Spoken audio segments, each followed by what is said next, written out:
नमस्कार, जय हिंद, वंदे मातरम। स्वागत है हमारे यूट्यूब चैनल में। जैसा आप देख रहे हैं 2024 का हरियाणा विधानसभा 90 सीटों पर चुनाव है। अब की बार किसकी बनने जा रही है सरकार? 2024 में अब की बार किसकी बनेगी सरकार और कौन हरियाणा का बनेगा? सर्वे निकल कर आ रहा है, जनता ने बता दिया है अब की बार कौन होगा मुख्यमंत्री। जनता ने 2024 में सबसे बड़ा बदलाव देखने को मिल सकता है हरियाणा के अंदर। 2024 में पोल जो निकल कर आ रहा है, जनता ने एग्जिट पोल में बता दिया है अब की बार किसकी बनेगी सरकार और कौन बनेगा हरियाणा का मुख्यमंत्री। इस ओपिनियन पोल में लास्ट तक जरूर बने रहे।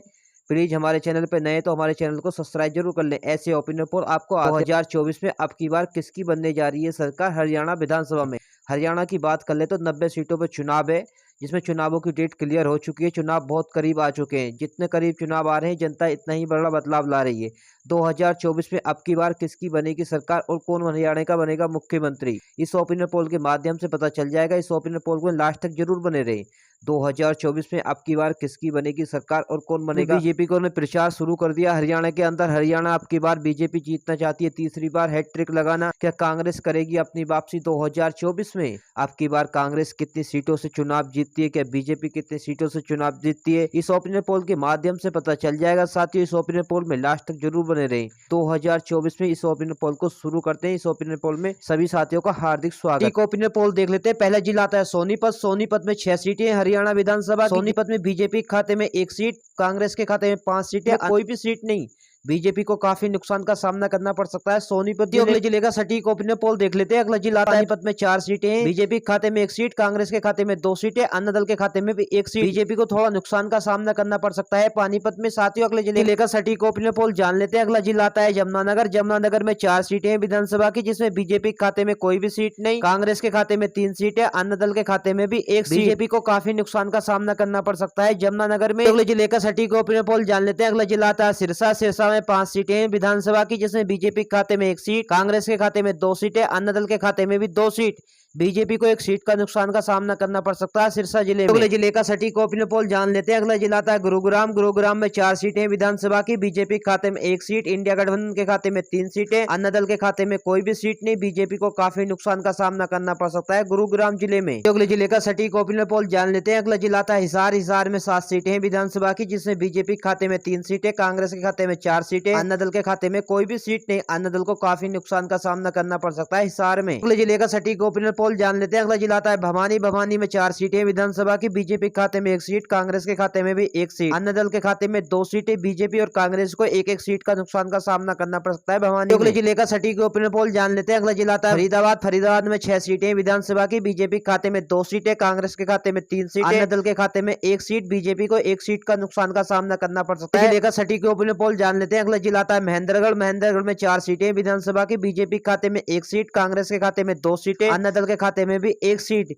बीजेपी को 1 सीट का नुकसान का सामना करना पड़ सकता है महेंद्र जिले में। अगले जिले का सटीक ओपिनियन पोल जान लेते हैं। अगला जिला आता है झज्जर। झज्जर में 4 सीटें विधानसभा की, बीजेपी के खाते में कोई भी सीट नहीं, इंडिया गठबंधन के खाते में 4 सीटें, अन्ना दल के खाते में भी कोई सीट नहीं। बीजेपी को काफी नुकसान का सामना करना पड़ सकता है झज्जर जिले में। अगले जिले का सटीक ओपिनियन पोल जान लेते हैं। अगला जिला आता है रोहतक। रोहतक में 4 सीटें विधानसभा की, जिसमें बीजेपी के खाते में 1 सीट, इंडिया गठबंधन के खाते में 3 सीटें, अन्ना दल के खाते में कोई भी सीट नहीं।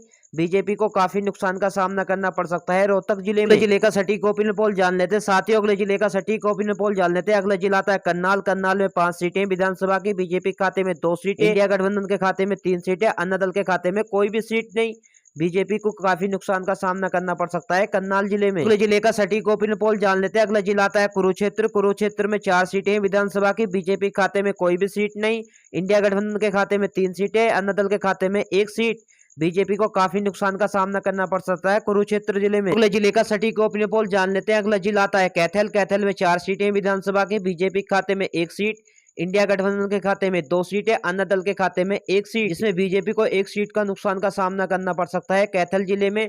अन्य दल को भी 1 सीट का नुकसान का सामना करना पड़ सकता है कैथल जिले में। साथ ही अगले जिले का सटीक ओपिनियन पोल जान लेते हैं। अगला जिला आता है पंचकुला। पंचकुला में 2 सीटें विधानसभा की, बीजेपी खाते में कोई भी सीट नहीं, इंडिया गठबंधन के खाते में 2 की 2 सीटें जाती हुई, अन्ना दल के खाते में भी कोई सीट नहीं। बीजेपी को काफी नुकसान का सामना करना पड़ सकता है पंचकुला में। साथ ही अगले जिले का सटीक ओपिनियन पोल जान लेते हैं। अगला जिला था अंबाला। अंबाला में 4 सीटें विधानसभा की, बीजेपी खाते में 1 सीट, इंडिया गठबंधन के खाते में 2 सीटें, अन्य दल के खाते में भी 1 सीट। बीजेपी को 1 सीट का नुकसान का सामना करना पड़ सकता है अंबाला में। अगले जिले का सटीक ओपिनियन पोल जान लेते हैं। अगला जिला आता है मिजोरम। मिजोरम में 3 सीटें हैं विधानसभा की। बीजेपी के खाते में 1 सीट, इंडिया गठबंधन के खाते में 2 सीटें, अन्य दल के खाते में कोई भी सीट नहीं।